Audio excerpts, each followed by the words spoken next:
عائشہ صدیقہ رضی اللہ تعالیٰ عنہ آپ فرماتی ہیں کہ شعبان المعظم کی 15ویں رات تھی،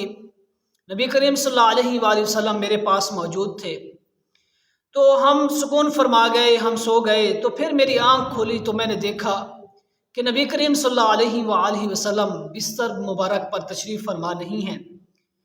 تو آپ فرماتی ہیں میں نے سوچا کہ نبی کریم صلی اللہ علیہ وآلہ وسلم اپنی دوسری ازواج مبارکہ میں سے کسی کے ہاں چلے گئے ہوں گے۔ تو آپ فرماتی ہیں میں باہر نکلی جب گھر سے اپنے حجرے سے، تو میں نے دیکھا نبی کریم صلی اللہ علیہ وآلہ وسلم جنت البقیع میں کھڑے ہو کر اللہ تبارک و تعالیٰ کی عبادت کر رہی ہیں، حمد و ثنا کر رہی ہیں، تسبیح بیان کر رہی ہیں۔ تو آپ فرماتی ہیں جب میں سامنے گئی تو نبی کریم صلی اللہ علیہ وآلہ وسلم نے عبادت سے فارغ ہو کر میری طرف آپ نے دیکھا،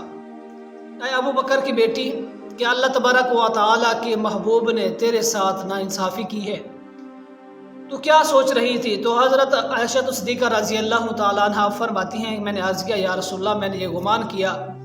کہ آپ دوسری ازواج مبارکہ میں سے کسی کے گھر چلے گئے ہوں گے۔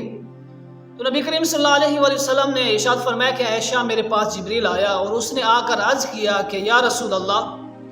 آپ اپنا چہرہ مبارک آسمانوں کی طرف کیجئے۔ تو آپ فرماتے ہیں میں نے جب اپنا چہرہ آسمان کی طرف کیا تو میں نے دیکھا کہ اللہ تبارک و تعالیٰ کی رحمت کے 300 دروازے کھلے ہوئے تھے۔ کتنے دروازے؟ 300 دروازے کھلے ہوئے تھے اللہ تبارک و تعالیٰ کی رحمت کے، اور ہر دروازے پر اللہ تبارک و تعالیٰ کے فرشتے بیٹھے ہوئے ہیں، اور وہ یہ آوازیں دے رہے ہیں کہ ہے کوئی آج کی رات مانگنے والا اللہ تبارک و تعالیٰ اسے عطا کرے، ہے کوئی آج کی رات رزق کا طلبگار رزق مانگنے والا وہ رزق مانگے اور اللہ تبارک و تعالیٰ اسے عطا کرے، ہے کوئی آج کی رات میں اللہ تبارک و تعالیٰ سے لمبی عمر مانگنے والا اللہ تبارک و تعالیٰ اسے لمبی عمر عطا فرمائے،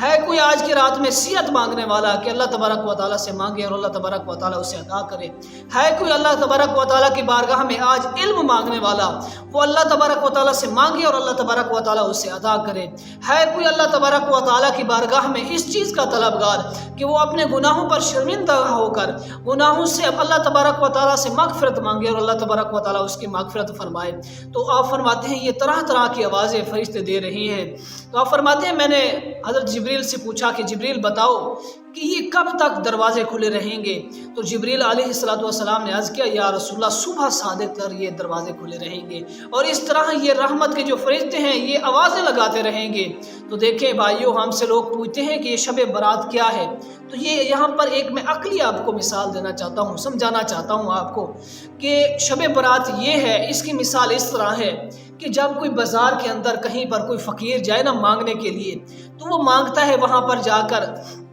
کہ میں سوالی ہوں، میں بھوکا ہوں، کوئی ہے سخی جو مجھے کھانا کھلا دے، میں پیاسا ہوں، کوئی ہے سخی جو مجھے پانی پلا دے، میرے پاس جس پر کپڑے نہیں ہیں پہننے کے لیے، کوئی ہے سخی جو مجھے کپڑے پہنا دے۔ تو دوستو سخی کا آگے کام ہے کہ وہ اسے دے یا نہ دے، سخی کی آگے مرضی ہے وہ اسے دے یا نہ دے، مگر قربان جاؤں یہ وہ مقدس رات ہے جس میں سخیوں کا سخی خود آواز دے رہا ہے کہ ہے کوئی مانگنے والا آج مانگے میں اسے عطا کروں، ہے کوئی رزق مانگنے والا کہ وہ رزق مانگے میں اسے عطا کروں، ہے کوئی علم مانگنے والا وہ علم مانگے میں اسے عطا کروں، ہے کوئی مجھ سے اپنے گناہوں پر معافی طلب کرنے والا وہ معافی مانگے میں اسے عطا کروں۔ یہ وہ مقدس رات ہے جس میں حدیث پاک میں آتا ہے نبی کریم صلی اللہ علیہ وآلہ وسلم نے ارشاد فرمایا کہ اللہ تبارک و تعالیٰ اس رات میں بنی کلب کی بکریوں کے بالوں کے برابر اللہ تبارک و تعالیٰ لوگوں کی مغفرت فرما دیتا ہے۔ بنی کلب ایک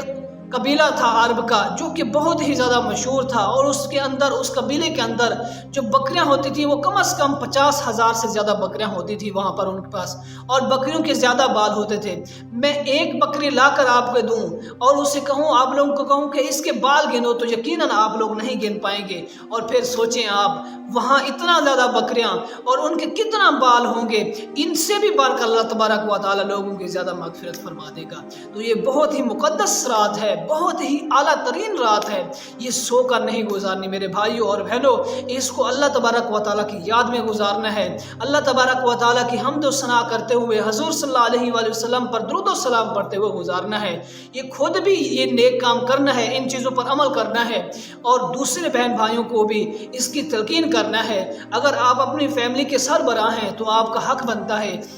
آپ اپنی بیوی کو، آپ اپنے بچوں کو، آپ اپنے بہن بھائیوں کو اس کی تلقین کریں، ان کو بھی نماز کی دعوت دیں۔ اور اگر گھر میں کوئی ہماری بہن سن رہی ہے تو اس کا بھی حق بنتا ہے کہ اس کے جتنے بچے ہیں، اس کے بہن بھائی، اس کے خاوند، جو بھی اس کے ساتھ اس کے ساتھ رہنے والے ہیں، ان سب کو وہ سمجھائے، ان سب کو وہ دین کی طرف لے کر آئے۔ میرے بھائیوں، سارا کچھ یہاں پر رہ جانا ہے۔ وہ کسی نے کیا خوب فرمایا تھا، آگاہ اپنی موت سے کوئی بشر نہیں، آگاہ اپنی موت سے کوئی بشر نہیں، سما 100 برس کا ہے، پل کی خبر نہیں۔ ایک پل کی بھی ہم سب کو خبر نہیں ہے کہ کب ہماری سانسیں یہاں سے چلی جائیں، کب ہمارا وقت آ جائے اور ہم غفلت میں گزار رہے ہوں اپنی عمر، ہم غفلت میں وہ وقت گزار رہے ہوں۔ میرے بھائیو، آج ہمارے پاس وقت ہے، آج اللہ تبارک و تعالیٰ نے ہمیں اچھی صحت عطا کی ہوئی ہے، اچھا خاصا اللہ تبارک و تعالیٰ نے ہمیں مال دولت عزت عطا کی ہوئی ہے، تو ہم سب کو چاہیے کہ ہم اللہ تبارک و تعالیٰ کا شکر کریں۔ ہم سب کو چاہیے کہ اس بارگاہ میں آ کر